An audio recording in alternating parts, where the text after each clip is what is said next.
Hey guys, how's it going? Shane with Eastman Insurance Solutions, and today we are answering the question, what is an XMod? Now, if you don't know what an XMod is, you probably do not have one nor need one, as this applies to workers' compensation in the commercial insurance world. An XMod sounds like a very daunting terminology. If you've ever tried to do some research on it, ask some questions on it, possibly even ask your insurance agent, they broke out this hieroglyphic-esque multiplication platform to try to explain to you what an XMod is, how it works, and how you can use it to your advantage. And so I'm going to be very, very elementary in my explanation.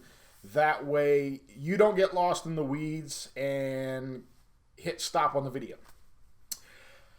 In its simplest of terms, an XMod is the benchmark for the class codes that you are operating in. So let's use clerical, because clerical spans across a lot of different work comp class codes. So 8810 clerical, what they do, what the insurance company does, what the Workers' Compensation Insurance Rating Bureau does, is it measures the losses for that class code. And your XMod is a calculation of, this is what the industry, or this is what the class performs at, and this is what you're performing at. Okay, so it's a predictive way for the insurance carrier to figure out A, what rate they need to charge you, and B, what losses they can predict to pay out on. Okay, so let's say that in that class code they plan on paying out 10% of their premium for losses, and your losses are only at, let's not even get down that far in the weeds, your losses are less than what is the average for that class code. You get a credit on your experience modification. Okay, so the experience modification starts off at 1.00 or 1 as a whole number. Okay, the better that you do in your losses, the lower that number goes. So essentially, going down from 1.00 to 0.90 gives you essentially a 10% credit on your rate. Now, I want to preface this with, you have to be, as of January 2019, you have to be at a minimum of $10,000 in combined premium for all of your class codes. A lot of insurance, a lot of workers' comp insurance policies have multiple class codes. You have class codes for these type of workers that may be out in the field.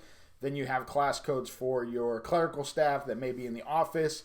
And so if the combined total of those premiums are greater than $10,000 as of January 1, 2019, I say that because it's decreasing January 1, 2020 down to $9,700. So that's the first thing that you have to do to qualify for an XMod, is have a premium greater than $10,000. That qualifies you for the XMod.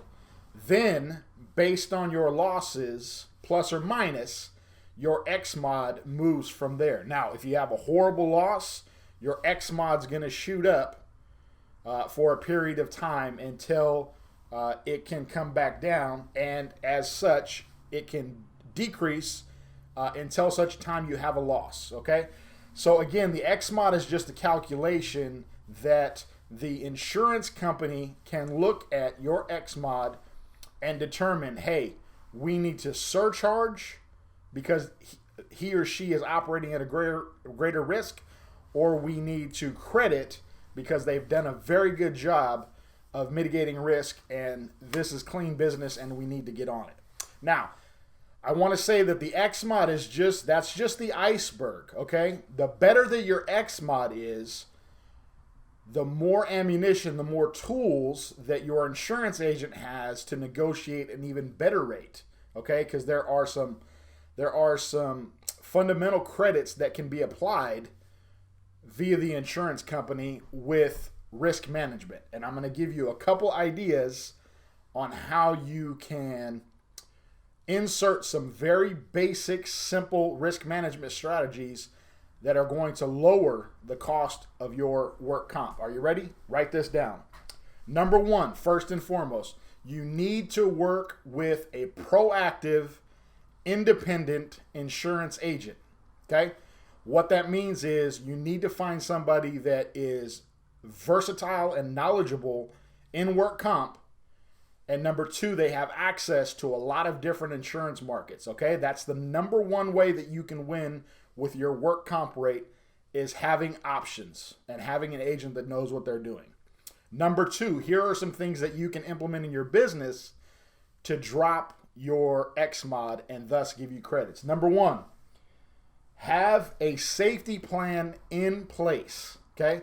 A documented safety plan that is going to outline the following topics. Number one, have a documented injury procedure strategy in place. Somebody gets hurt on the job, this is what we're going to do.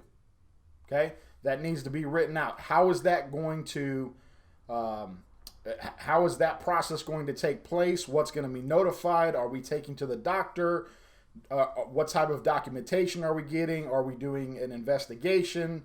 And you can drill down as deep as you want to based on your industry, but have a written procedure in place for what happens for reporting accidents.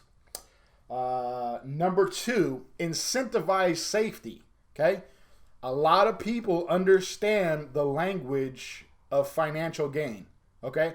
So you sit down and you tell your staff, hey, we're going to begin incentivizing you guys for being safe. It's one thing to say, hey, if you're not safe, you're going to get fired.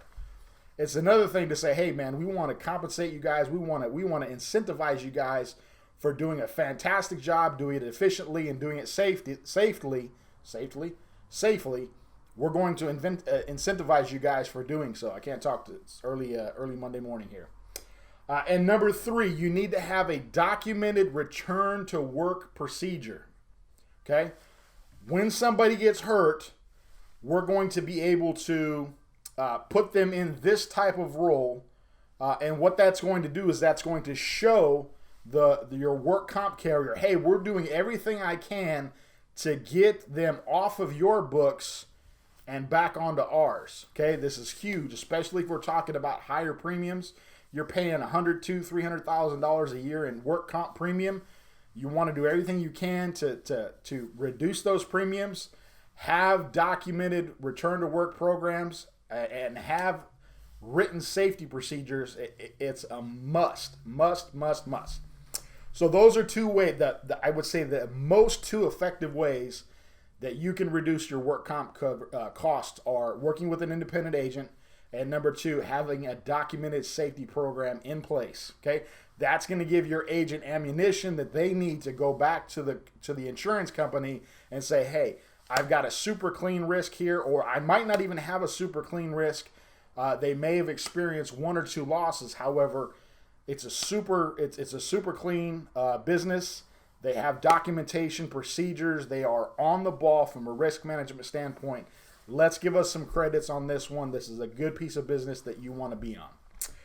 Anyway, I hope that helps. I hope that provides value. If you have, listen, small business owners, kind of our sweet spot here in the agency is, I would say, 5 to 50 employees. That's kind of our level of comfortability.